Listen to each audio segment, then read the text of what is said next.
Ngayong araw nga ng Lunes mga kabahag, nanguha naman kami dito ng talaba. Tara nga't sabay-sabay nating alamin kung ano nga ba yung buhay probinsya namin dito sa Mindoro. Before anything else nga mga kabahag, gusto ko muna magpasalamat sa inyo. Dahil sa walang sawang pagsuporta nyo nga, na-reach natin ang 7 million followers. 7K followers. Hindi nga ito mangyayari kung wala nga suporta na nanggagaling sa inyong lahat. Ako nga ito si kabahag na masugid na nagpapasalamat sa inyo. Maaga nga kami umalis ngayon ni tatay dahil medyo malayo pa nga yung aming pupuntahan ngayon. Bali malayo-layo nga ito kaysa dun sa una namin pinuntahan nung isang araw. Kung nung isang araw nga yung mga lukan ay nakukuha namin sa mga lugungan, ngayon ito naman mga talaba ay matatagpuan naman dun sa mga malalapit sa ilog o dun sa mga may bato-bato. Ang mga talaba nga din sa may amin ay kadalasan nga namin nakukuha dun sa may mga pritil. Yung pritil nga na tinatawag din ay yung parang lagusan nga din ng tubig. Mamaya nga ipapakita ko nga sa inyo kung ano nga ba itong sinasabi ko sa inyong pritil. Dini nga ay malapit na nga kaming makarating at tanaw na tanaw nga dito yung dagat din sa may amin. Dahil sobrang lakas nga ngayon sa dagat, yung mga mangingisda nga din sa amin ay wala ngang mahuli. Yung mga gamit nga nilang bangkaanan sa panguhuli ng isda ay inataob nga lang ng alon dahil nga sa sobrang lakas ng hangin. Dini nga sa pangunguha na namin ngayon ay dinig namin nga yung ngalit ngayon ng dagat. At nung malapit na nga kaming makarating sa aming pupuntahan, nakita ko na nga aring pritil na sinasabi ko sa inyo. Ito nga yung lagusan ng tubig na kinakapitan nga dito ng mga talaba. Pagkarating nga namin dyan ni tatay, sinubukan niya nga agad tingnan kung matabaga ngayon ang talaba. At nung makakuha nga siya dyan ng isa, itinanong naman niya ako kung gusto na ba daw sa akin yung garin nilang kalaki. Sabi ko nga dyan kay tatay, okay lang yan basta may maiuwi tayo mamaya. Nagkahiwalay na nga kami ni tatay dyan dahil ang kukuhanan niya nga dyan ay kungo. Habang si tatay nga ipapunta nga dyan sa may bandang kaliwa, ay ako naman ipapunta nga din sa may bandang kanan. Dahil putik nga mga kabahag yung aking adaanan dyan, ay iniwan ko na nga lang dyan sa may tabi yung aking tsinelas. Doble ingat na nga rin ako sa paglalakad dyan dahil nga sobrang daming daluro din sa aking dinadaanan. At kung hindi nga ako din mag-iingat mga kabahag, ay baka hindi na nga ako din makapunta ulit. Kinailangan ko nga din palang lumusong dito mga kabahag para nga makarating din sa kabilang pangpang. Dito nga ay natatanawan ko na yung mga talaba na aking kukuhanin mamaya. Sobrang daming talaba nga na nakadikit dito sa ilalim ng pritil. Sobrang timing nga ng pagpunta namin dito ni tatay dahil nga katin yung mga oras na ito. Sa mga oras na ari nga ay nagsimula na nga din ako dito magtudtod. Hindi ko nga alam yung exact word sa pagagarin basta ang alam ko nga din ay pagtutudtod. Paki-comment naman sa comment section kung ano nga bang tawag sa lugar nyo sa ganitong estilo ng pangunguha ng talaba. Kapag na-open mo na nga ng ganito yung balat, gumagamit nga kami dito ng kutsara para nga mas mabilis mong makuha yung laman. Sa ganitong larangan nga hindi na bago ang inyong kabahag. Dahil lumalilit pa nga kami, sinasama na nga kami nila tatay at inay dito. Para nga kami manguha ng mga bagungo, ng mga lukan gayaan, ng mga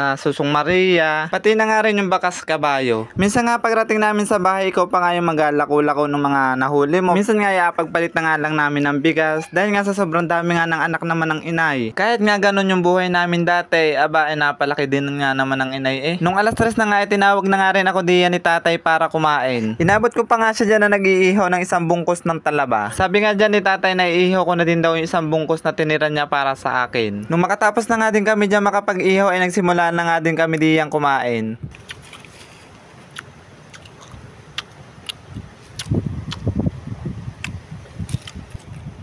Dito sa taas.